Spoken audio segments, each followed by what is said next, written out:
Hello friends, now you all must have been settled with your civil services mains examination and eagerly waiting for your interview. Result for the mains examination. So here we are from Civils Daily, a module on civil services interview. This is Virendra Pratap Singh, IRPS 2009, and I'll be talking about civil services interview.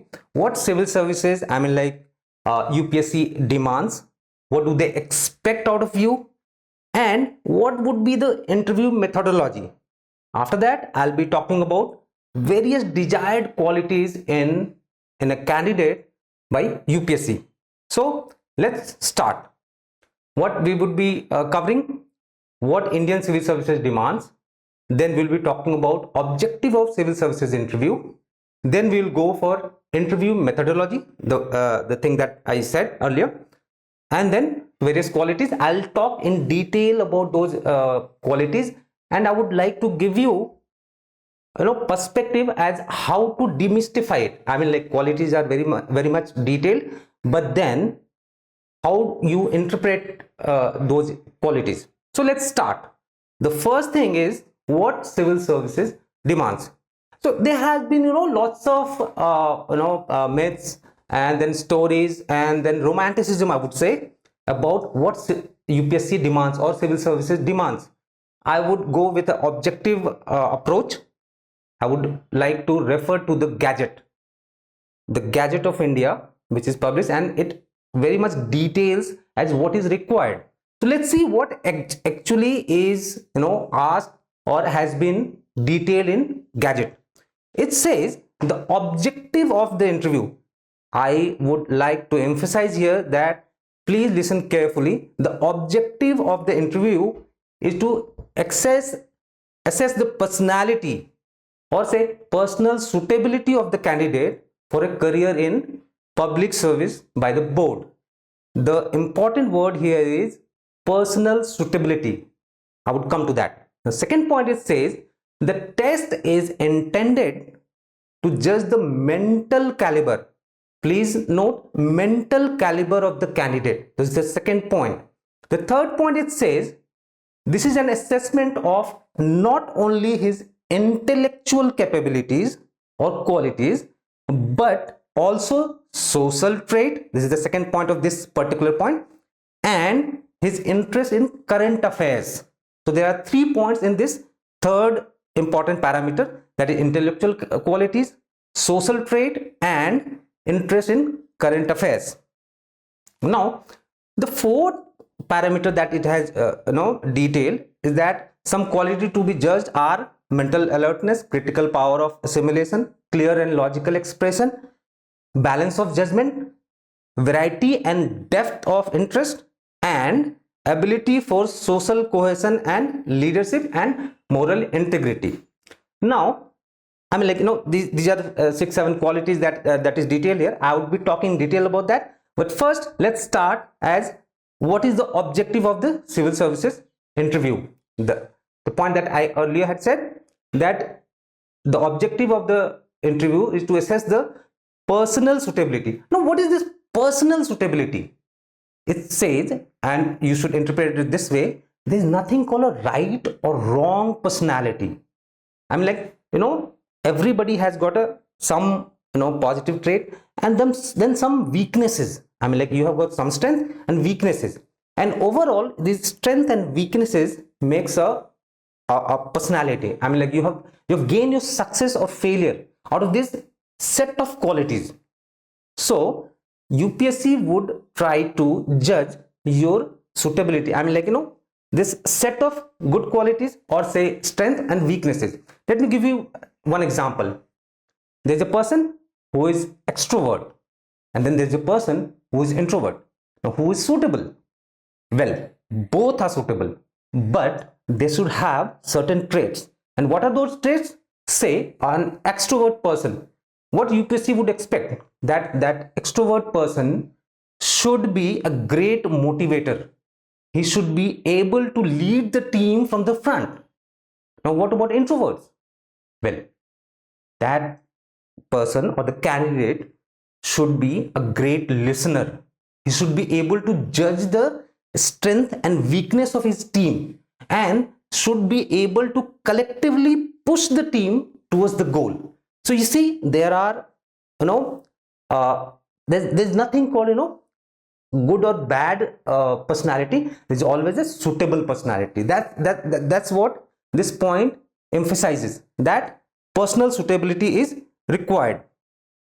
Now the second point comes, the test is intended to judge your mental caliber. Now what is this mental caliber? No, the instant reaction would be it's about IQ. No, now that you have got ethics, paper of ethics, so it does include your emotional quotient, that is EQ. So a perfect candidate is the one who has got mix of, desired IQ as well as EQ. Now why EQ is required? It is to check or say, judge whether that person has got the stability to, withstand the pressure that might come, unforeseen situation, how stable that person is in a particular situation or circumstances. IQ would lead a person to solve a problem, but EQ, that is emotional quotient, would actually give him that calmness to withstand the pressure and lead towards the goal. So that's why it is important, and you all must have known, you all have studied that paper, and I'm sure you must have done well. Now the third point says, there are 3 points that I had mentioned. The assessment is to study, not only intellectual qualities but also social trait and interest in current affairs. Let's go one by one. What is this intellectual qualities? When we talk about intellectual quality, the way I had said, like IQ and EQ, when I say about intellectual qualities, you got to understand one point, that you should be able to appreciate the situation, and you should not only be receptive.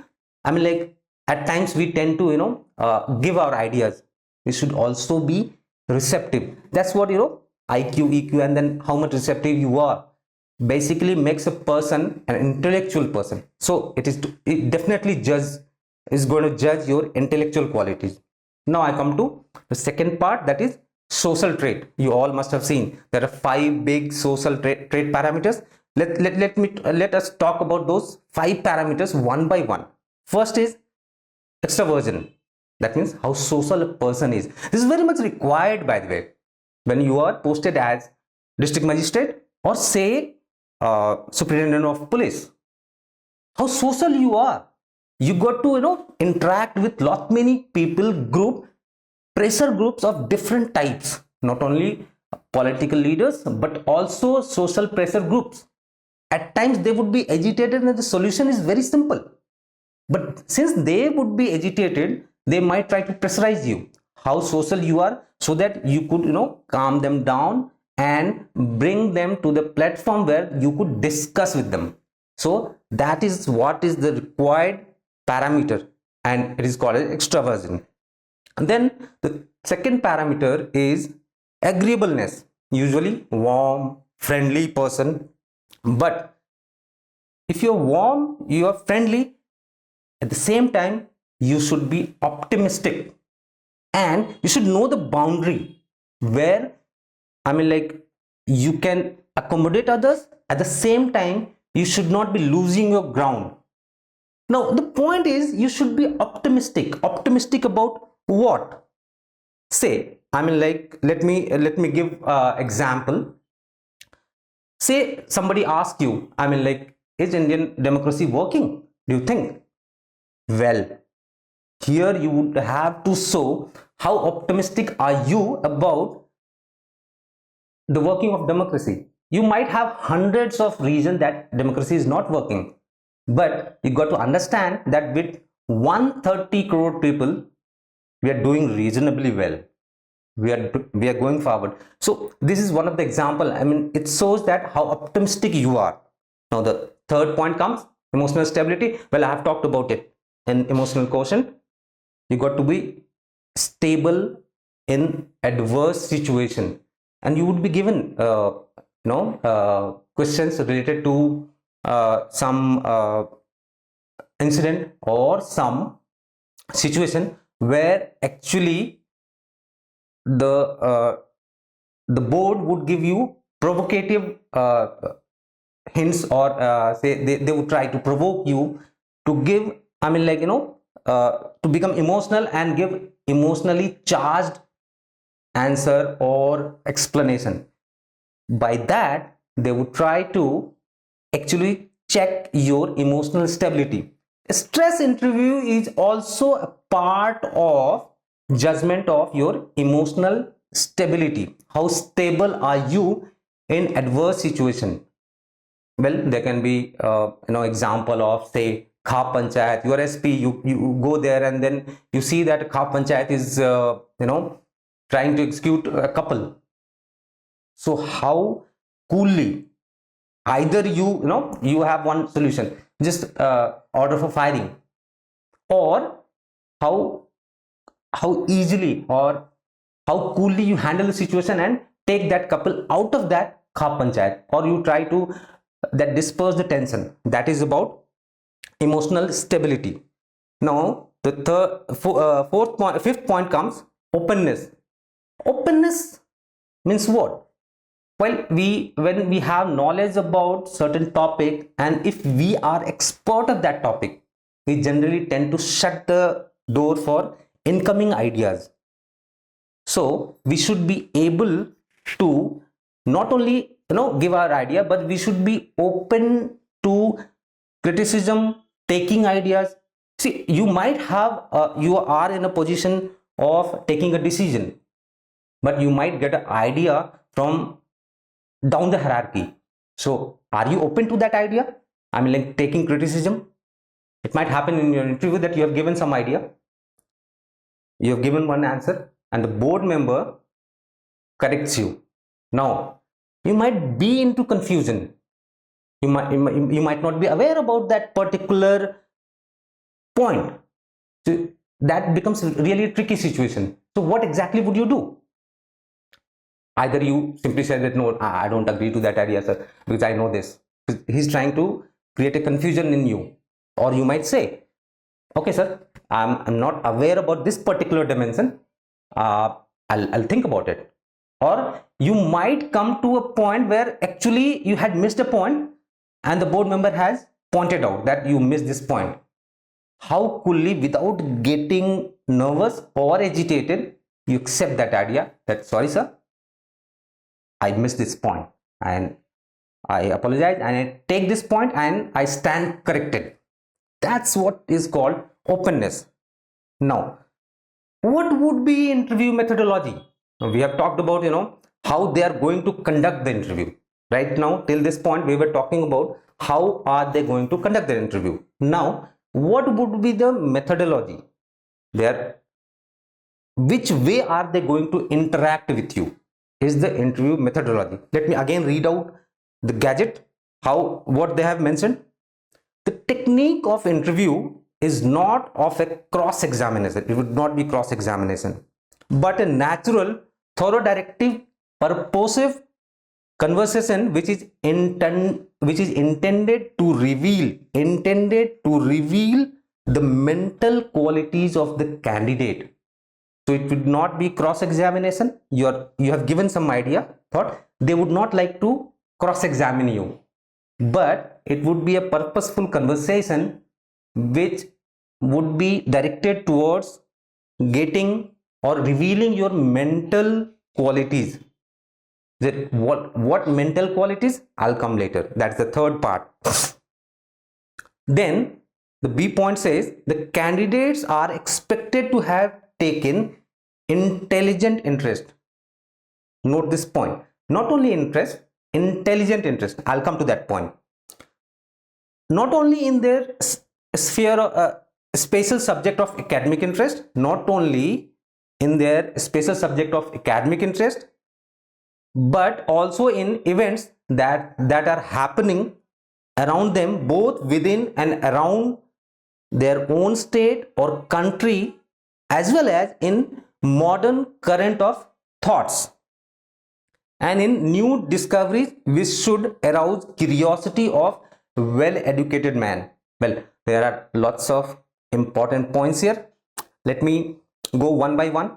So what are those points? First point is your intelligent interest. You should be taking intelligent interest in events or situation. Second point, it is talking about in which areas, your state, your country, or your society, about new discoveries, and which kind of discoveries, which should arouse a curiosity in well-educated man. So let's start with one by one. What is the difference between general interest and intelligent interest? Well, there can be many things that is happening around you. Say if I ask you, why shouldn't be a cryptocurrency? I mean, like, you know about cryptocurrency, right? Bitcoins. So you know about it. You must have prepared well for your mains and you must have written about it. But what could be different dimensions of cryptocurrency or Bitcoin? Can it be utilized? Why couple of countries have accepted it as legal? Why others are not taking it as legal? What could be different dimension? Why India should not go for a cryptocurrency? Why India has not yet accepted it as a legal currency? Why shouldn't it be a part of, say, international trade?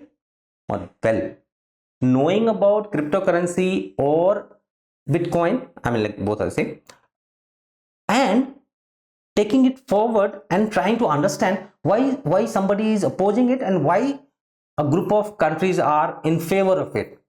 I mean, why this is a stark difference? Now that's intelligent interest. So I'll give you another example. You have got Kartarpur corridor, that between Pakistan and India. Well, knowing about is your general interest. You heard about it, you read about it, but few people are in favor of it, few are against it. What is the different dimension? Have you given a thought about it? Well, that's called intelligent interest. You have given a thought about it. You try to develop your own perspective. Your personal trait would come out if the way you have comprehended this particular point. That's called intelligent interest. Now, intelligent interest in areas that I have mentioned, your state, that's why you should prepare well about your state. Say somebody is from Bihar. Why Bihar is poor? One candidate was asked that Jharkhand, your Chhattisgarh and Uttarakhand, these three states were formed together. Why Jharkhand is still unstable and not developed while other two states actually progressed?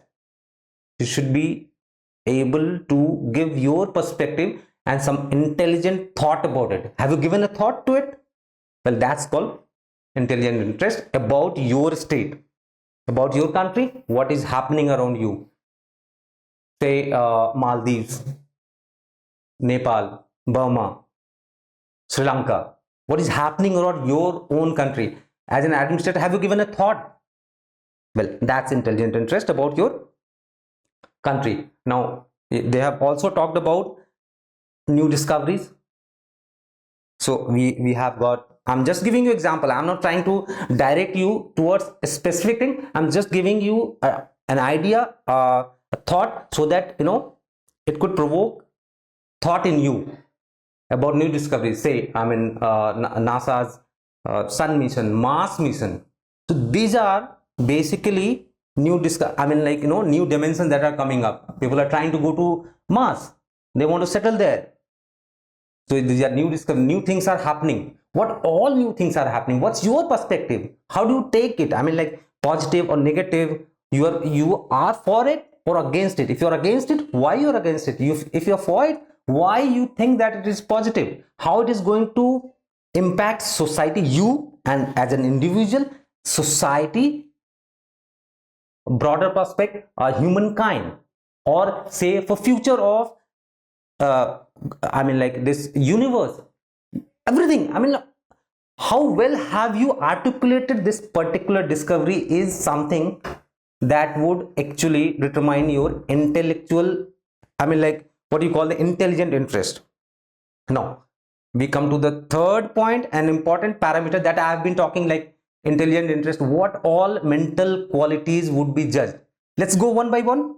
There are 6 parameters. Let's start with the first one, mental alertness. Remember, the point that I am talking about is very well there in your gadget that is published by Government of India for civil service interview. So these are the parameters. They are going to judge you based on these parameters. First is mental alertness. How do you define mental alertness? Well, in interview, outside interview, I mean, like during your preparation, on how you are going to express that point, that quality of yours in interview.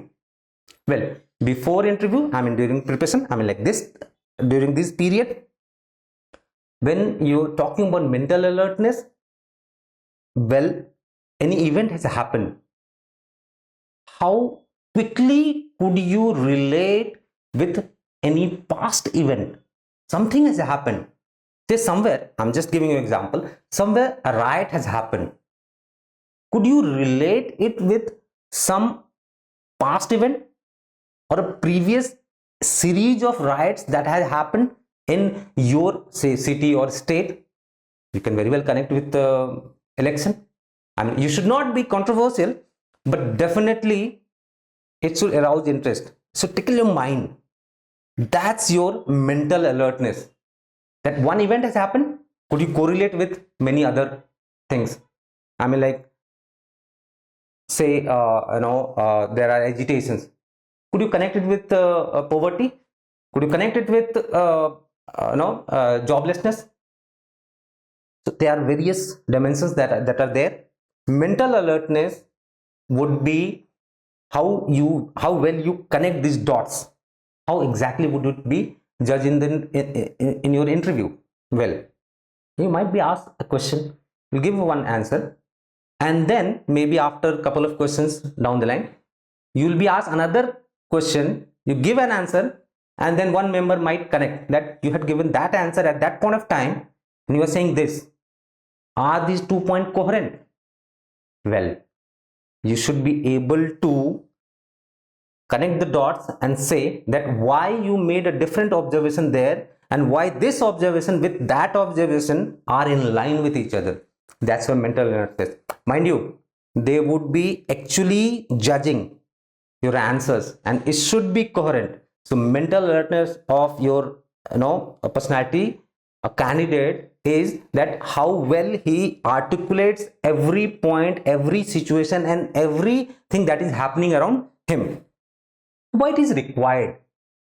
No, this is how it is going to be judged. But why it is required? Well, if you are an administrator, say DM of a district, or say superintendent of police, or maybe income tax, deputy commissioner, assistant commissioner, you should be able to correlate or notice some event that is happening. Say there is a rain. I mean, like in rainy season, there is continuous rain. You should be able to actually chalk out your plan.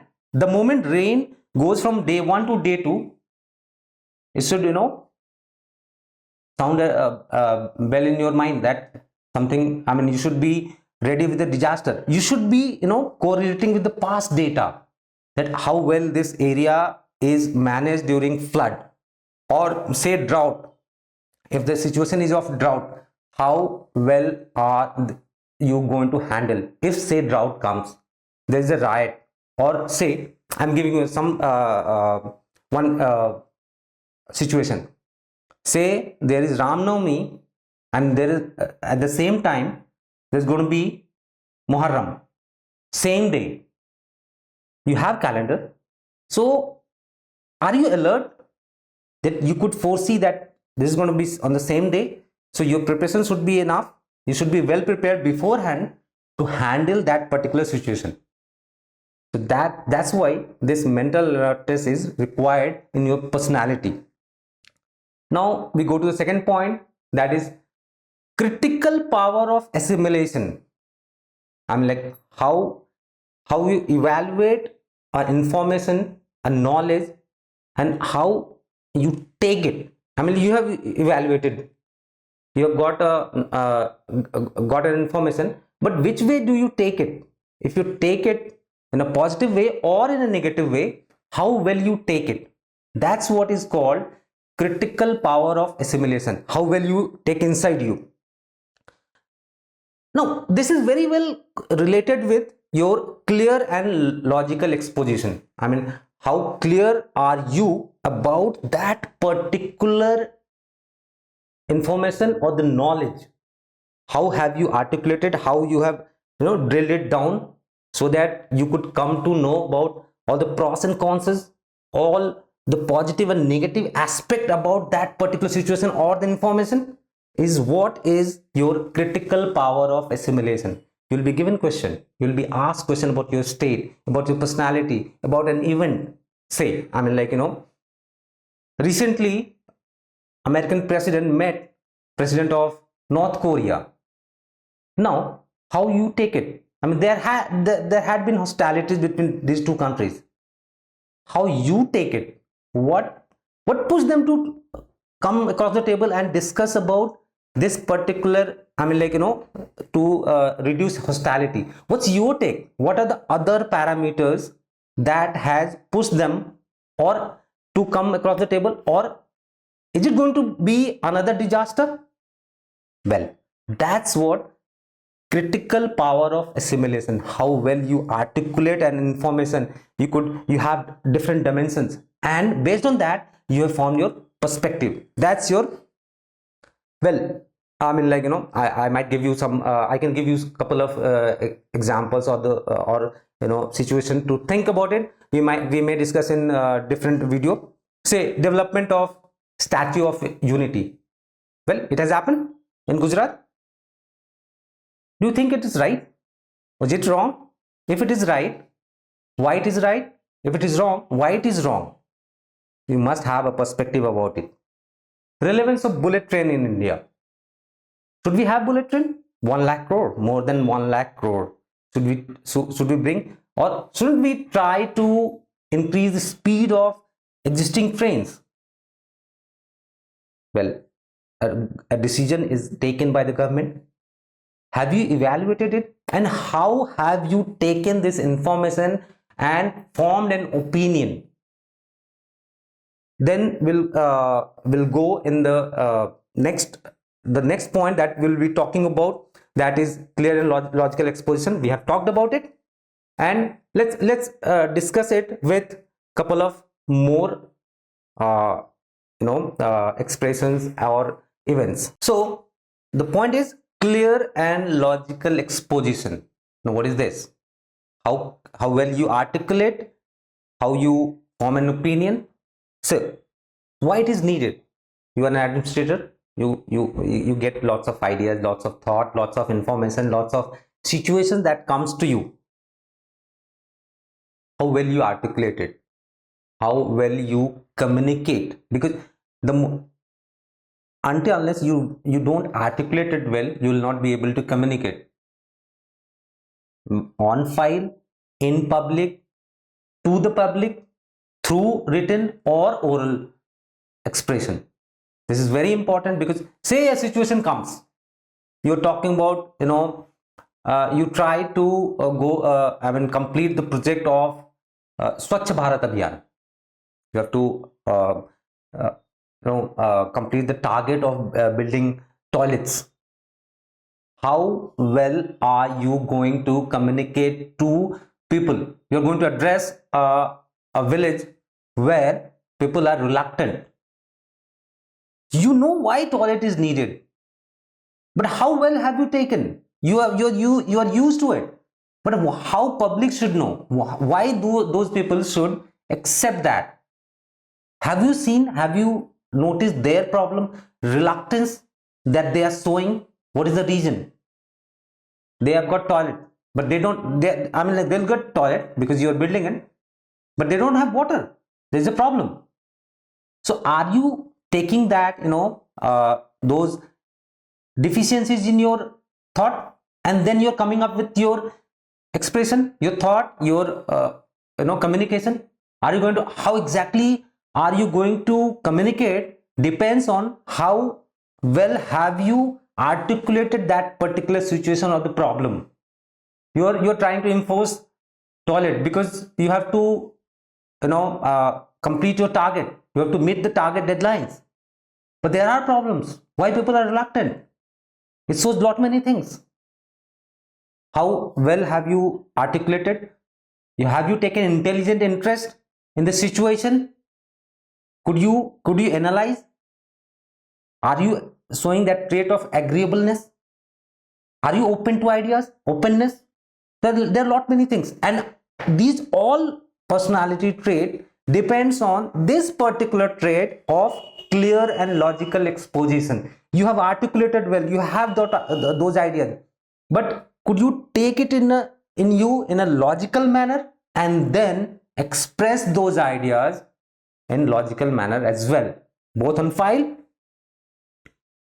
in your talk to the people, to your team, to the upper echelon, I mean your bosses, to your subordinates, to people, everybody. That's why it is important. Now comes the trickiest one, and I have seen lots of candidates failing here, having a totally a different perspective, which is wrong. And that point is balance of judgment. Whenever I say or I talk about, I ask to candidates, what do you mean by balance of judgment? They invariably go to the madhyam marg. What is madhyam marg? I should not be pro, I should not be against, I should take a middle path. Well, balance of judgment does not mean middle path. It means that your judgment, before coming to a conclusion or judgment, you might go totally against one particular group. There are, say, couple of groups, 3 groups, and they are loggerhead on particular issue, and you got to take a decision, and your decision is coming in favor of one particular group. Balance of judgment says that have you taken, given a well thought to the views or the resistance of the other 2 groups. That's what is balance of judgment, because you should be able to convince the other 2 aggrieved parties the why have you taken a decision against them, and why are you going in favor of the 3rd group. That's the balance of judgment. Your judgment is not biased. You are bias free, or you have tried to remain out of the situation and yet been able to take a decision. That's the balance of judgment, and that very well would be judged. You would be asked about controversial issues. You might be asked about burning issues in your state or country, which is happening, and you got to give a view. Why you should not, I'm just giving you an example. Why you should not attack Pakistan? You have been, saying, we all have been saying terror attacks. We have been saying that there are, that is called, the Pakistan is called, so-called terror heaven. Why are we not attacking? Why are we not taking any action against Hafiz Saeed, say? So, I'm not saying that you should go for pro or against. Whatever decision that you're giving, you are asked this question and you're giving an opinion. Why your opinion, when you're giving an opinion, is your opinion very well has taken all the parameters into account? You attack Pakistan, Pakistan attacks you. You are destroyed. So is Pakistan. Who is at loss? Pakistan is gone, fine. But how much price are you going to pay because of that decision of attacking Pakistan? Or you just try to remain, you try to remain resilient. You try to ignore. Why should you be ignoring? Why should you be resilient? There are lots of, dimensions. So whatever decision that you take, you should be able to defend and say that, or demonstrate that you have taken into consideration all points which can severely affect or or say it is pro, I mean for your benefit, or or can go against you. That's the balance of judgment. Why it is needed? Well, I mean, like, now you can very well understand by this time you would have understood that you will have lots of pressure group. One particular situation, lot many aggrieved parties, you have to take a decision. An aggrieved party must have faith in you. That's what make a person a good administrator, that even the aggrieved party or your decision that you are going to give a party to whom, against whom you are going to give a decision, should not question your judgment. That's what I mean. They should have faith in your capability, your judgment. That comes out of balance of judgment. Now the point comes, variety and depth of interest. Why it is needed? Because as an administrator, you're going to deal with lots of, I mean, like, you'll have multiple departments reporting to you. You'll be taking decisions, executing projects in different areas that might be related to democracy, that might be related to poverty, that might be related to job creation, sanity, not many things. You should be, when you have that in you, I mean, you take interest in variety of subjects, then in those areas you would be able to come up with innovative and logical solution. One is innovative solution, another is logical solution. Your solution should be logical and innovative both, and that comes with your variety and depth of interest. You must have seen in your DAF form that they asked about your hobbies, your interest. Why is it asked? To say how well, I mean, how open are you, how broad is your horizon, because that's what is required. When you have a broader horizon, you would be able to have a bigger vision, and that is required for a better administrator, because he should be able to foresee situation, he should be able to handle all those areas. No area should be neglected. He should be able to take interest in all areas, all those areas, for collective development.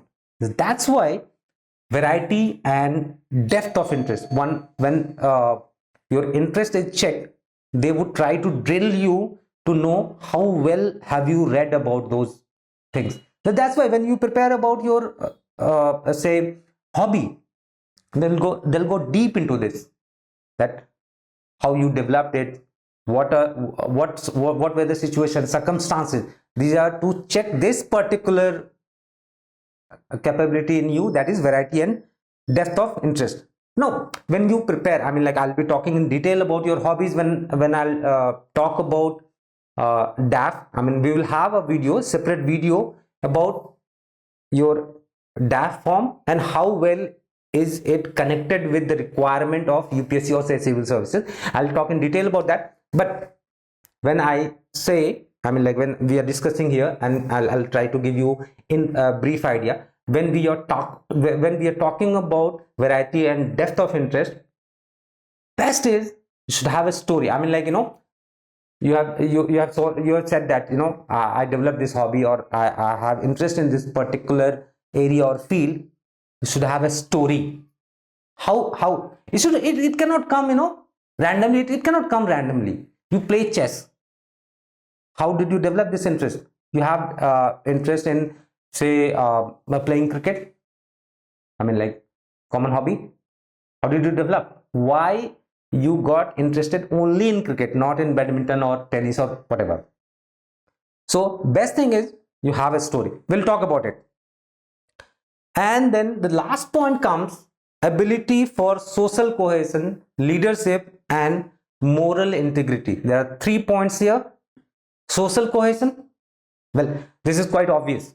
When you are an administrator, you should be able to communicate. You should be able to take different groups on one platform. You'll have team, you'll have a big team, and you should, when you are trying to communicate your own vision, or say vision of Government of India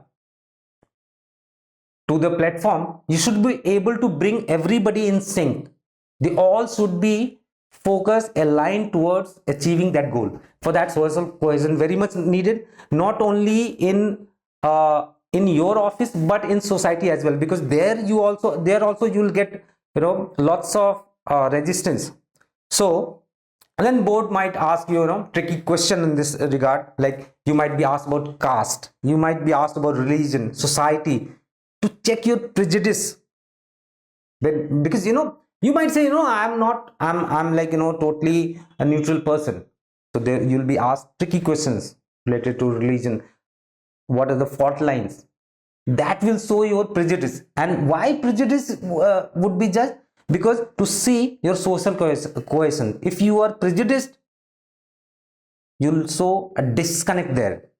The second point, that leadership, definitely, I mean, like being an administrator, you would be selected to show your leadership skill in terms of leading your not only your department but social group. So that's why leadership is very much required, it. Third point is moral integrity.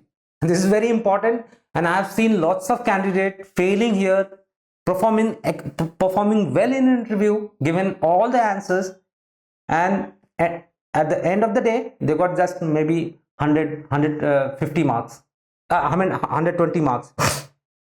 Now let me explain. Let me give you a very interesting interview example. One of my friend, his interview went well, and suddenly board chairman asked that candidate that judge yourself on the parameter of honesty on a scale of 1 to 10. Judge yourself on honesty on the scale of 1 to 10. He's a genuinely nice guy, but he said he tried to remain, modest. And what did he answer? He said, I'll give 9 out of 10. Well, and how much did he get? He got 78 marks. Just 78 marks. See, you cannot be less than 10. Your moral integrity should be perfect. 10 or 10. There cannot be 9. The moment you say 9, you're saying that there is a scope of 10% scope of being, corrupt. So your moral integrity is at doubt, at question, and that it wipes out everything. It takes away your complete personality. Everything goes in vain. So you got to understand how important is your moral integrity. Well, now with this point, we have covered what UPSC desires, how UPSC is going to conduct your interview, and what are the qualities in your personality that would be under test during the interview. I would finish here, and in next video we'll talk about your DAF form and vis-a-vis these qualities that I have discussed here. You please go through all these points that I have discussed here. In next video, we will try to connect all those parameters with your with your DAF parameters and vis-a-vis your UPSC requirements. Thank you. Subscribe to our YouTube channel and press the bell icon on the YouTube app and never miss another update from Civil State.